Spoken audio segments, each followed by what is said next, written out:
So we're ready to move on to our next type of function, exponential functions. And a basic exponential function has this form. F of x, or y, is equal to a to the x, where a is a constant number. And so now the variable appears as the exponent, and this number we'll call the base of the exponential function. That's the base. Now, two other stipulations here. We want a to be positive, because if a is a negative number, it gets kind of messy. For example, what's negative 2 raised to the x power? Well, that's easy when x is an integer. What if x is a fraction? We could probably deal with that. We may get complex numbers. What if x is an irrational number like pi? What in the world is that? Okay. Is it positive? Is it negative? Is it a complex number? We don't really mess with that in Calculus 1. And we could. I'm not even sure anybody messes with that stuff. I get the impression it may not be very interesting in the long run. So anyway, let's keep a positive. Base is positive. And the other stipulation is that a is not equal to 1, because if I had 1 here, 1 to the x would just be 1. Not very interesting, just a constant function. So there we go.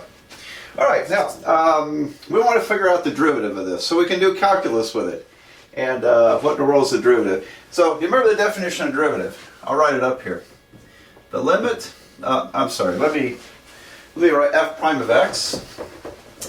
F prime of x is the limit as h goes to 0 of f of x plus h minus f of x over h. All right, you remember that, right? Well, because I don't have any theorems right at the moment that tells me what this derivative is going to be, so we have to fall back upon the definition and see what we can make of it. So, whoops, dropped something there. So the derivative of a to the x is going to be the limit as h goes to 0 of, now f of x plus h will be a to the x plus h. A to the x plus h minus the function a to the x divided by h. There we go. That's the derivative. Okay, now what? Well, this is a little different here. See, x is not a variable in this limit. H is the variable, because h is what's changing.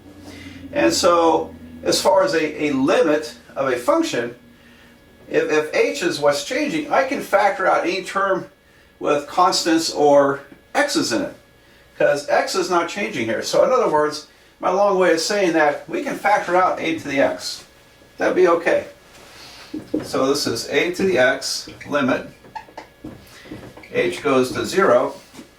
And again, we can factor out because there's no h in this. H is what varies. All right. Now, if I factor a to the x, I'm dividing it out, which means I subtract exponents. So I'm left with a to the h.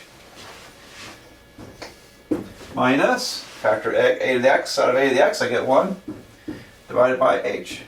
All right. There we go. And now the question is, well, what do you do with this? Okay, now I can just tell you, but I think it's more fun to figure out what to do with that. And all right, so okay, let's take a naive approach. Like, what happens when a is a certain number? What are we getting? And so I'm going to build a table here. I'm going to let h be a small number. Let's let h be how about 0.00001? 4 zeros and a 1. That's pretty small. All right, so I'm going to create a table here, and I have a, and I have a to the h. Oops, I have the derivative. Let's see here. A to h minus 1 over h. Okay. And I'll pull out my calculator. I'm just going to plug in, let's plug in 2. Okay. So what happens if a is equal to 2? So now I'm going to, because x is easier to get to than a on this calculator, I'm going to pretend a is an x. And I'm going to say 2 stores into x. So a or 2, or x is equal to 2. And then parentheses, it'll be x. X raised to the, let's see, 4 zeros and a 1. 0.00001. And then subtract 1, parentheses, then divide by 0.00001. I'll hit equal. I get 0.69314,958. Alright. I don't know if you recognize that number. I do. But, you know, I've been doing math quite a while. Okay. Alright, good, fine. What happens if a is equal to 3? Alright, so we're going to do 3, store x. And I'll bring up that calculation. This time I get 1.0986, 1832. And then I get to wondering about this. Well, that's kind of interesting. What value a gives me a 1? Because if this limit was equal to 1, then the derivative of the number a to the x is going to be a to the x. In other words, what makes that limit 1? So that to me, that sounds very interesting. So let's see if we can get close to 1. So I'm going to plug in, how about 2.8? 2.8. All right, so 2.8, store x, bring up my calculation, and I get 1.02962,472. Okay. I'm a little high. How about 2.7? 2.7, store x, run it through, I get 0.99325671. Okay, well, you might recognize where this is going, I don't know. If we keep playing this game and trying to zero on what number a will give me a 1, and it turns out it would be, let's see, 2.7182818, 2846. Yeah. Using all the decimals my calculator will give me. If I plug that in, I'll hit store x, and then I'll run this through the calculator, this calculation, and I get, well, very close to 1. 1.000005. 0005. At that point, I suspect that if I change this and made it even smaller, let's try that. How about, I'm going to change my h and make it quite a bit smaller. So x raised to the point, let's see, how about 8 zeros and a 1. 2, 3, 4, 5, 6, 7, 8, and a 1. Okay, minus 1, close parentheses, divided by that number. 8 zeros, 1, 2, 3, 4, 5, 6, 7, 8, and a 1. Equal, and I get 1. Alright, so this is converging to 1 when h gets smaller and smaller and smaller. Alright, so you remember what that number is? That's e. E, the natural base number, and used in the natural logarithm. And e was named immodestly by Leonhard Euler. Euler was, and I know it looks like Euler, but Germans would pronounce that Euler. Leonhard Euler lived, I think, 1707 to, I don't know, 1785, 84, something like that. He had a good long life. More prolific in publications than any other mathematician in history. Euler came up with this and called it E for Euler, right? The Euler number. And all right, so we've come across something interesting. We can understand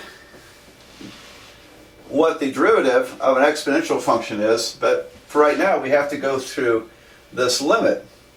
Now, if I know what the base is, then I can estimate this number times a to the x. Does that make sense?